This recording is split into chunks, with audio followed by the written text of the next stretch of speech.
Welcome back to the Morning Brief. Now, from the disappointing loss to Côte d'Ivoire in Abidjan yesterday to security matters, it's as if we're making progress and we're getting, recovery.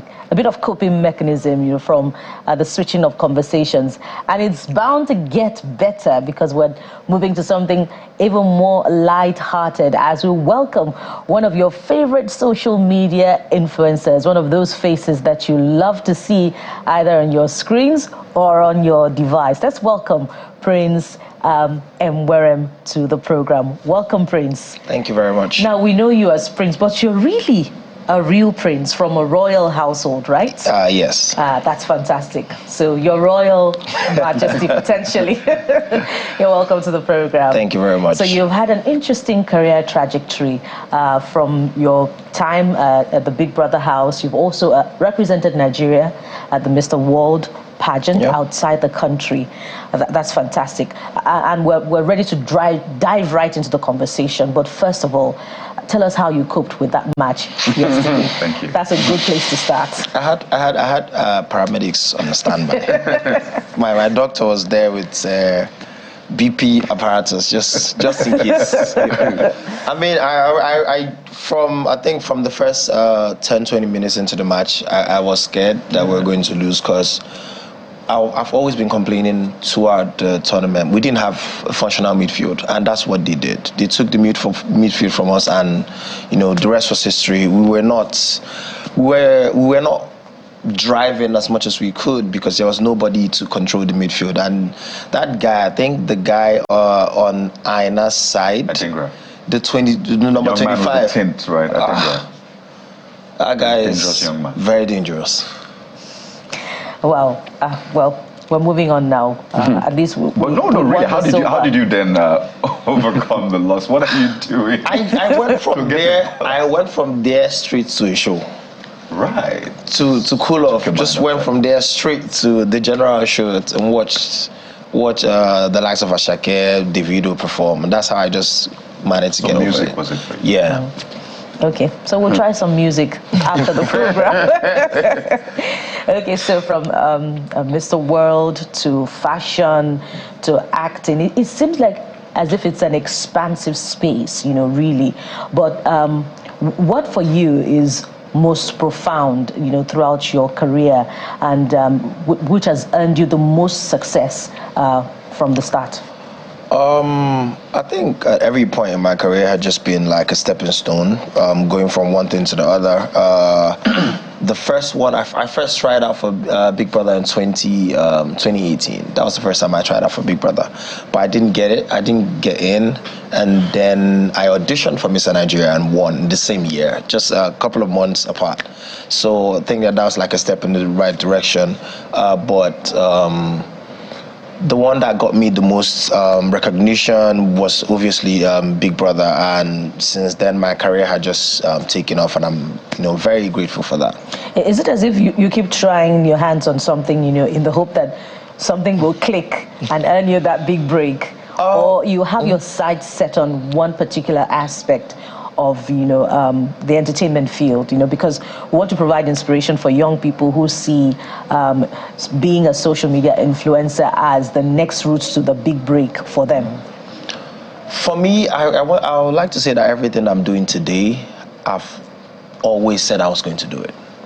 I don't think there's anything I've achieved so far or anything I'm doing today that at some point, growing up, that I didn't say I was going to do this thing. I tweeted in 2011 that I was going to get on Big Brother. At the time, it wasn't even Big Brother Nigeria. He wasn't Big Brother Nigeria at the time. It was, apart from Ibuka's set, it was still Big Brother Africa. And I tweeted in 2011 to say, I will get on the show. I got on the show 9 years later. Or 9 years later. My friends who knew me from when I was in primary school, secondary school, they will always tell you how I always tell them that. They will tell you how I always say that, I was going to be on TV. I was going to be an actor. And I'm eventually doing it now. I started making hair while schools was on strike. In 2013, I went to the salon to go and learn. 2012, went to the salon to go and learn how to make hair. And I own a salon now. You know, so it's this one. I've always said I will do this thing, and eventually I end up go doing ahead and it. achieve it. Yeah, so it's just consistency and drive, and you know, the will to say something and see it through. So let me ask: are you comfortable being called? Because there are so many parts to you. The model, you've been on Big Brother, you own a business, and all of. So, are you comfortable being called a social media influencer? I think it's just one aspect. I'm quite multifaceted. Calling me a social media influencer is just like, you know, boxing me into one small aspect of all the things that I do, and I don't feel offended by it at all. But I feel that there's more to me than just being a social media influencer. So, before we come back to your person, let me take you to a bit of government now. There are talks about regulating that space called social media. And I'm sure you've heard, and I'm sure you have opinion about it. What will be your view as should the social media be regulated? And if it should be regulated, what does regulation really mean? I don't think it should be regulated because we're in a country where we supposedly practice democracy and their right to freedom of speech, freedom of expression. And we all know our country. If they say they want to regulate something, they would, you know, go the extra mile to try and clamp down on it. They have, you know, shut down Twitter, and we had to use VPN to tweet for, you know, for some time. So, and this is an avenue that we've used to express ourselves, you know, voice out all the things that we believe is wrong with the country, held our leaders accountable. So if they want to regulate this, that means they are trying to cut off our voice. And we should, as a people, you know, come together to stand against this and say no to that.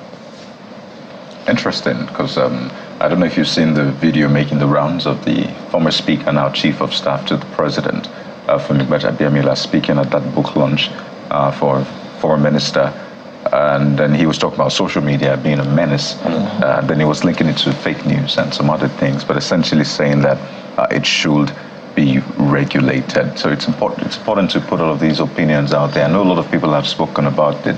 People have said, well, you know, the APC literally used social media essentially to come on board. In fact, people have dug out old tweets and the rest. And it just takes us to the point about, I mean, we'll still talk about the work you're doing, but we also from time to time try to raise these issues when we have conversations with, I don't want to say influencers, but, you know, superstars, right? Young people who are out there who, you know, own the limelight of sorts. And I wonder, what when you look at government or governance in Nigeria, and I know you've interacted in other countries, you've seen how things work in other countries.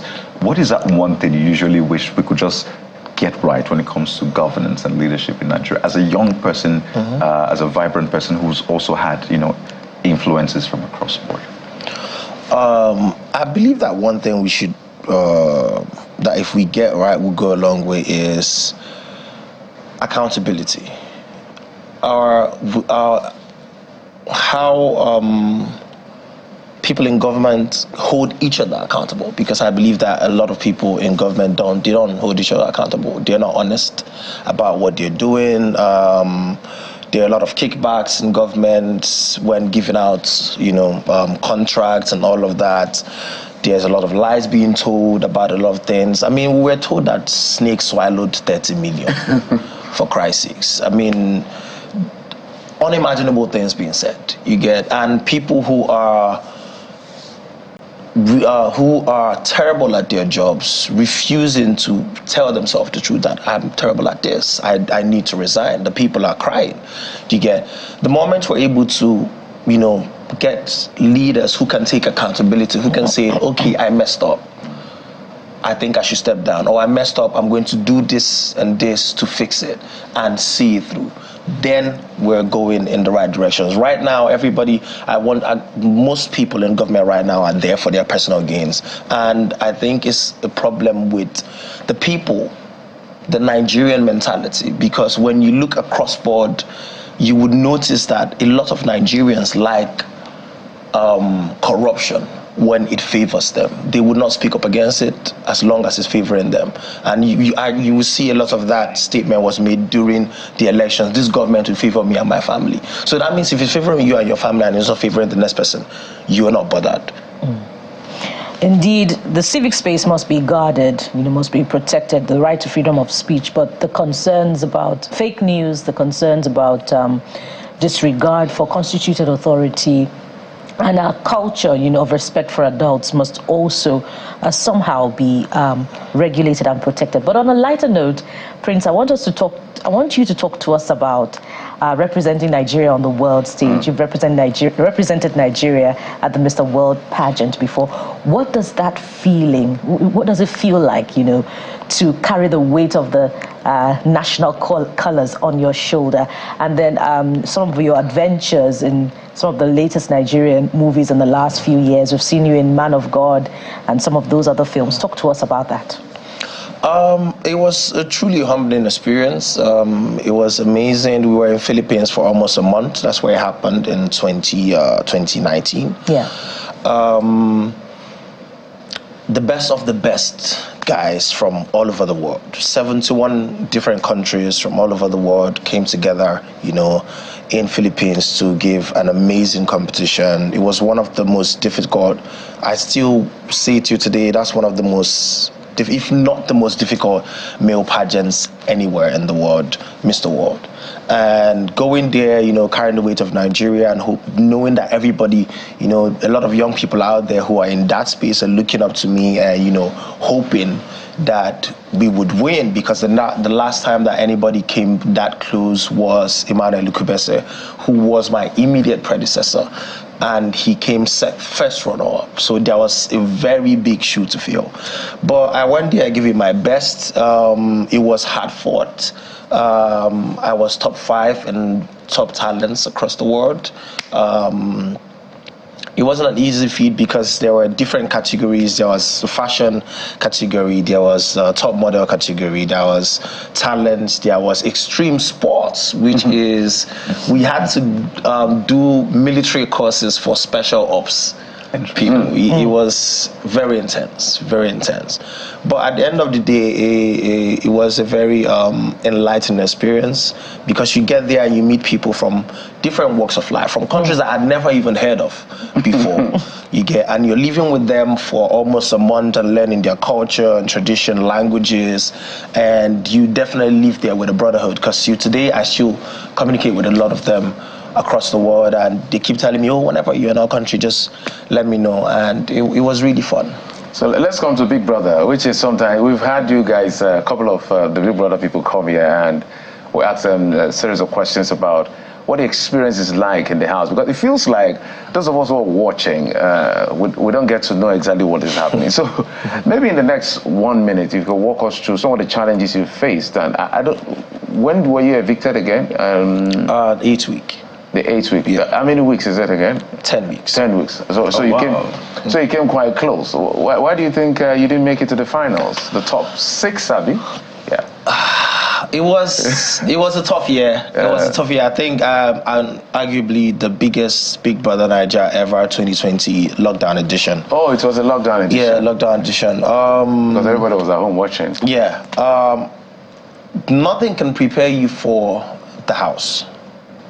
No matter how much you're being told, you're being lectured, nothing can prepare you. The moment you walk into that door, it's an isolated space, a world of its own. You can hear anything outside. You can see anything outside. There's no TV, no phones, no clocks, nothing. You have to deal with the people who are beside you. And these are people from different walks of life. You've never met them before. Different backgrounds, different training, upbringing, and all. And you have to tolerate and live with them. And there are games that will be played. People are trying to get at you. People are trying to, bring you down because they're playing their game as well. So you have to reach deep down into yourself to try as much as possible to be the best version of yourself ever, and no matter how much we try to explain to people who have been into the house, you can never catch a glimpse of it until you are in there. I've had conversation with people who told me, oh, I want to go into the house. And when they eventually make it into the house and they come out, they're like, wow. It's an overwhelming experience. Absolutely. You know, a lot of people, it's just like football sometimes. You're watching from home, you know all of the things. You're like, no, you shouldn't have played them. You know, you see all the spaces where the passes should go to. But when you get on the pitch, even if it's 4 asides, you know how tough it is. So absolutely. And I like the insight you're giving into all of that. We have a tradition, which you always do on the show. But I'd like to ask you first, do you want to brave our trivia? So we have a few questions we'll ask you.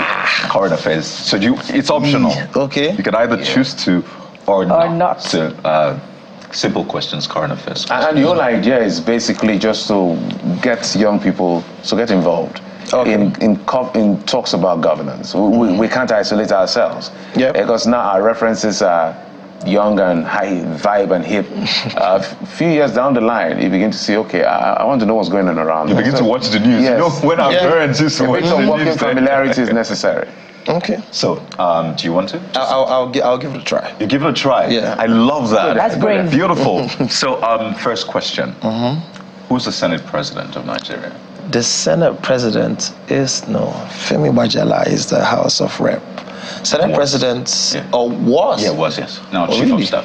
Okay, now Chief of Staff. The Senate President is the... I'll give you options. Okay, give me options. I know him. Yeah, you know him. I know. So option 1, Ahmed Lawan. Option 2, Godfrey Fabio. Fantastic. Put yours together for the friends. Lovely. So, this one is quite tricky. Okay. How many political parties do we have in Nigeria as of today? As of today? It's a bit tricky, really, because I'm not going to give you the reason why it's tricky, but I'll give you the options. Okay. 20, 19, or 18. Now, it was one figure during the election, but then one party has since been added because of some issues. So 20, 19, or 18? I think it's 19. Put your hands together. Yes. I know there was a time it was cut down. No, it was not a guess. I know there was a time that it was cut down, and then I had some friends who was in YPP. Right. I think it was a young guy who was in YPP, and I also had like a group of people that I was trying to mobilize during the election. So the youth party has since been added, and it's brilliant to know that you're also into hair. And the beauty is you're also looking to help men with hair issues and seeing that. So your salon also caters to men, which we know is a big issue, really. And this is you right there. Given a haircut, man, what can't you do? We